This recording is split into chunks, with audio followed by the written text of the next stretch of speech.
안녕하십니까, 강병기입니다. 공인중개사 시험 부동산학 개론 시간입니다. 제일 첫 번째 시간입니다. 그래서 이번 시간은 여러분들이 부동산학 개론을 공부하는데 부동산이 뭐다라는 것을 이번 시간에 같이 공부하도록 하겠습니다. 부동산의 개념 쪽은 복합 개념 얘기 좀 하고요.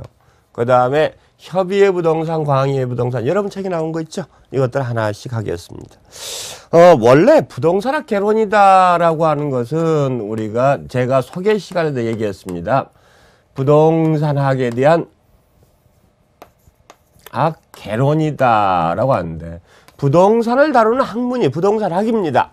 그 중에서 개론이다라는 것은 아주 기초 이론이 바로 개론이다라고 했습니다.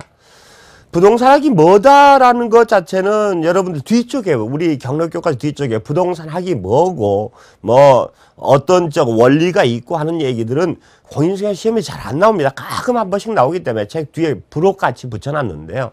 부동산학이다라는 것은 부동산에 대해서 배우는 학문이 부동산학입니다.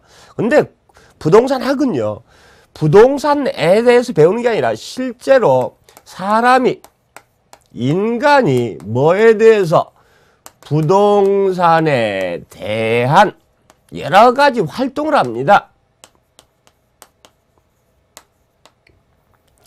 인간의 부동산에 대한 부동산 활동이 있는데, 가령 내가 부동산을 사고 판다든가, 그 다음에 부동산을 개발한다든가, 부동산을 담보로 맡긴다든가 하는 여러 가지 활동을 해요. 자, 이런 인간이 부동산에 대한 어떤 활동이 있는데, 이걸 보고 우린 부동산 활동이다라고 합니다. 이런 부동산 활동을 할 때 얼마나 잘할 수 있느냐, 이걸 보고 능률하다 그러는데, 어떻게 하면 이 부동산학을 부동산 활동 능률적으로 할 수 있느냐를 배우는 게 바로 부동산학이에요. 그 정도 개념은 가지고 들어가자고요. 자, 그러면 인간의 부동산에 대한 활동을 공부하는 게, 어떻게 하면 잘하느냐는 이 부동산 활동을 공부하는 게 부동산학이다. 그러면 제일 먼저 뭐부터, 부동산이 뭐다라는 것부터 알아둬야 되죠. 그래서 제일 첫 번째 부동산 얘기 나옵니다. 절대 이건 까먹지 마세요. 부동산학 개론은 뭘 배운다? 인간의 부동산 활동, 부동산을 대상으로 하는 활동에 대해서 공부하는 게 바로 부동산학이다. 자, 그 중에서 첫 번째 부동산의 개념에서 부동산이 뭐냐죠. 보통 부동산 학자들은요, 여러분 부동산 하면 생각나는 게 뭡니까?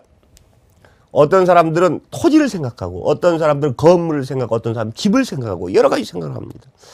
근데 부동산 학자들은 하도 이제 부동산을 많이 다룹니다만, 이 부동산하면 근본적으로 뭐를 제일 많이 따지냐면, 부동산 학자들이 아무 말 없이 부동산하면 토지를 따집니다. 그래서 아무 말 없이 부동산 나오면, 여러분들 앞으로 부동산을 개론 공부하실 때는 부동산 얘기 나오면 뭘 머릿속에 떠올라라? 토지를 떠올라라. 왜 그렇다는 건 뒤에서 말씀드리겠습니다. 자, 건물을 얘기할 때, 주택을 얘기할 때는 따로 얘기해요. 토지 및 건물이라고 얘기하지, 건물만 따로 얘기할 때는 부동산 얘기를 잘 안 합니다. 그래서 부동산, 소위 토지를 보는데, 이 토지를 보는 시각을 따집시다. 자, 어떤 사람들은 부동산, 토지를 볼 때 법률을 하는 사람들이 부동산을 보는 시각이 틀리고요. 어떤 경제 쪽에서 부동산을 보는 시각이 틀리고, 소위 기술 쪽에서 부동산을 보는 시각이 다 틀립니다. 왜? 토지라는 건 지구 땅덩어리를 말하는 거거든요. 지구엔 수십억의 사람이 있습니다. 이런 사람들이 부동산을 보는 시각이 다 똑같을 리는 없죠.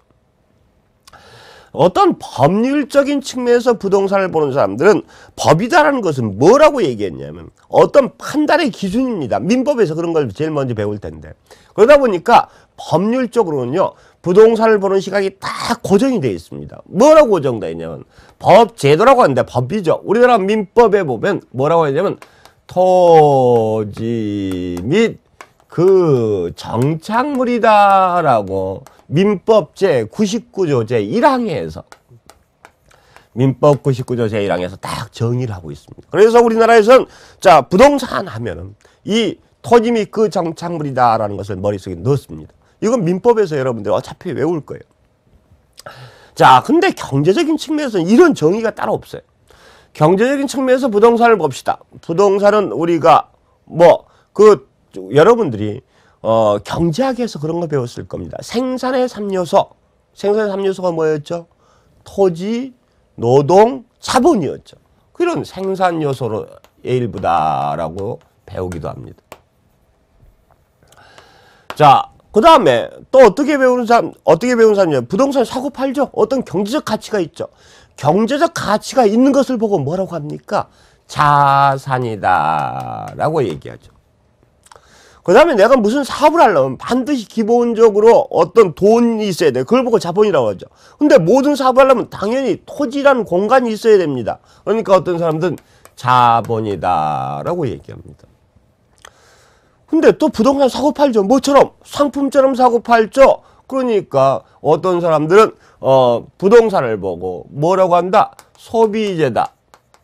또는 뭐 생산 요소니까 생산재다. 또는 상품이다. 이렇게 보는 사람도 있단 말입니다. 여러 가지 다양한 측면에서 인간의 활동에 따라서 어떤 생산 요소로 볼 수도 있고 자본으로 볼 수도 있고 자산으로 볼 수도 있고 소비재, 생산재, 상품으로도 볼 수도 있단 말입니다.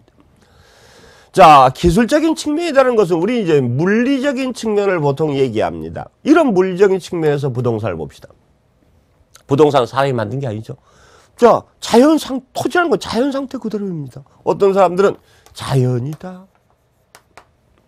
어떤 사람들은, 자, 여러분들, 휴가 같은 데 나가서 넓은 대전에 나가면 굉장히 기분 좋죠. 넓은 공간이 눈앞에 보인단 말입니다. 공간이다. 자, 그때 이런 토지들이 모여서 하나의 환경을 구성하죠. 환경이다. 자, 어떤 사람들은 이런 얘기도 합니다. 자, 부동산이다라는 것은 뭐 어떤 주변 환경과 어우러진 하나의 위치 아니냐, 위치다. 제 은사님, 아직도 강의를 열심히 하고 계십니다. 정정하신 분인데. 자, 그분 같은 경우는, 야, 생각해봐라. 우리는 지구란 땅덩어리 위에서 부동산 얘기만 하는데, 지구도 뭐에? 우주의 일부 아니냐? 우주다. 이렇게 물리적인 측면에서 여러 가지 볼 수 있는 게 바로 부동산입니다. 자, 이런